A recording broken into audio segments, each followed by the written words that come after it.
किसी व्यक्ति द्वारा किसी कर्म को प्रारंभ होने के संकल्प विशेष को व्रत कहा गया है। व्रत का कोशगत अर्थ पुण्य के विचार से उपवास करना, धार्मिक अनुष्ठान, नियम संयम, किसी संकल्प की प्रतिज्ञा आदि है। लेकिन यह बात भी यहाँ स्पष्ट कर देना समीचीन होगा कि व्रत उपवास नहीं है। व्रत और उपवास में अंतर है। यद्यपि दोनों में चोली दामन का साथ है। व्रत में नियमानुसार अन्न का सेवन किया जा सकता है, जबकि उपवास में पूर्ण रूप से निराहार रहना पड़ता है। इस प्रकार उचित विधि विधान से लें कि महीने या सप्ताह में अमुक दिन केवल एक समय ही भोजन करेंगे या फलाहार करेंगे, तो यह भी व्रत की श्रेणी में आता है। व्रत का महत्व। व्रत करने से शरीर, मन एवं बुद्धि तीनों का कल्याण होता है। हमारे ऋषि मुनि व्रत उपवास द्वारा शरीर, मन एवं आत्मा की शुद्धि करते हुए अलौकिक शक्ति प्राप्त करते थे। व्रत का अनुपालन करने से आत्मविश्वास तो बढ़ता है, संयम की वृत्ति का विकास भी होता है। जहाँ तक स्वास्थ्य संबंधी समस्याओं के निदान का प्रश्न है, उपवास के रखने से अनेक शारीरिक बीमारियां दूर हो जाती हैं। प्राकृतिक चिकित्सा का सिद्धांत यह है कि शरीर जो शक्ति भोजन पचाने में व्यय करता है, उपवास की स्थिति में वह संपूर्ण शक्ति रोगों को दूर करने में व्यय होने लगती है। सप्ताह में एक समय का व्रत रखने से हमारे आंतरिक अंगों को विश्राम करने और सफाई करने का अवसर मिल जाता है, जिससे शारीरिक और मानसिक स्वास्थ्य में सकारात्मक वृद्धि हो जाती है। अन्न में भी मादकता है और इस मादकता से इंद्रियां अपने विषयों की ओर तीव्र गति से दौड़ती है। काम वासना ज़्यादा जागती है। व्रतों के कारण ही संयम, ब्रह्मचर्य जैसे गुणों की उपलब्धि प्राप्त हो जाती है। व्रतों का विभाजन। नित्य व्रत।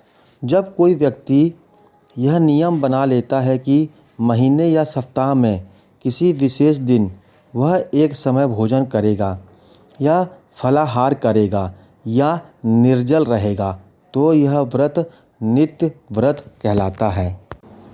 नैमित्तिक व्रत। जो किसी विशेष कामना या इच्छा को लेकर किया जाता है, वह नैमित्तिक व्रत कहलाता है। उदाहरण के लिए पाप क्षय के उद्देश्य से किया गया चंद्रायणाणी व्रत, यह नैमित्तिक व्रत की श्रेणी में आता है। अयाचित व्रत। निष्काम भाव से दिन में एक बार भोजन करने को अयाचित व्रत कहते हैं। चंद्रायण व्रत। यह व्रत चंद्रकला के अनुसार भोजन की मात्रा घटाने बढ़ाने पर आधारित है।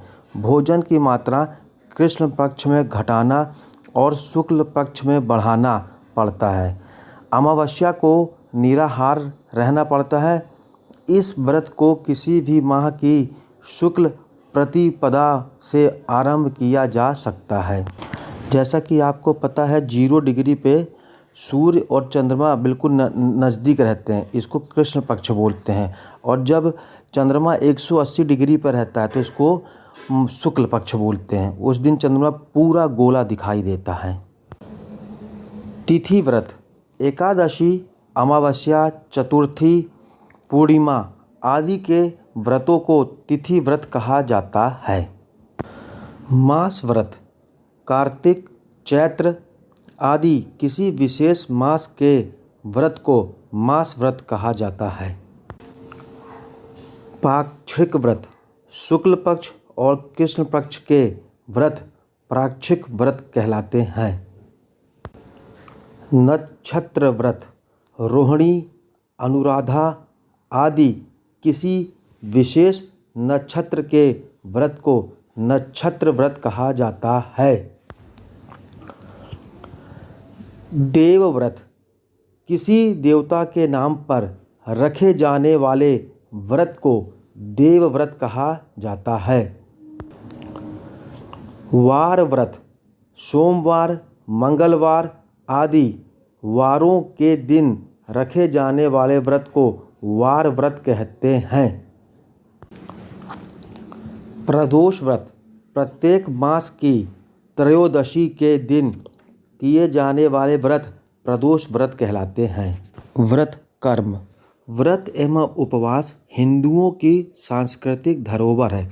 हिंदू संस्कृति में मनुष्य का इहलोक में जन्म लेने का उद्देश्य मोक्ष प्राप्त करना है। वहाँ जनसाधारण के लिए व्रत एवं उपवास का प्रावधान एक सरल विकल्प के रूप में हमारे ऋषि मुनियों ने किया है। हमारे ऋषि मुनि व्रत उपवास के द्वारा ही शारीरिक, मानसिक एवं आत्मिक शुद्धि करते हुए मोक्ष मार्ग में आगे बढ़ते थे। व्रत भक्ति का भी एक अंग है, क्योंकि व्रत का संबंध किसी न किसी देवता से अवश्य होता है। व्रत केवल आत्मिक उन्नति और मानसिक शांति प्राप्त करने का ही एकमात्र साधन नहीं था, अपितु स्वास्थ्य संबंधी समस्याओं के निदान के लिए भी यह एक सरल साधन है। प्राकृतिक चिकित्सा का यह एक महत्वपूर्ण अंग है।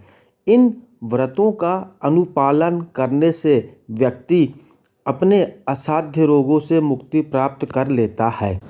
हर्ष और उल्लास से जीने के लिए व्रतों के रूप में अनेक फेस्टिवलों का आयोजन भी हमें विरासत में मिला है। हिंदू संस्कृति में जहाँ 12 महीने और अधिमास के लिए अनेक व्रतों का प्रावधान है, वहाँ सप्ताह के प्रत्येक दिन के लिए भी व्रतों का विधान दिया गया है। इस प्रकार से एक हिंदू के जीवन को व्रतमय जीवन विधान दिया गया है। अतः हिंदू के जीवन को व्रतमय जीवन कहा गया है। स्वास्थ्य संबंधी समस्याओं के निदान के लिए व्रत का पालन किसी निश्चित दिन व अवधि की सीमा में बंधा हुआ नहीं है, लेकिन आत्मिक उन्नति हेतु व्रत के लिए दिन व अवधि निश्चित है। आपको हमारा इन्फॉर्मेशन कैसा लगा कमेंट में ज़रूर बताइए। हो सके तो लाइक शेयर भी कीजिए। धन्यवाद।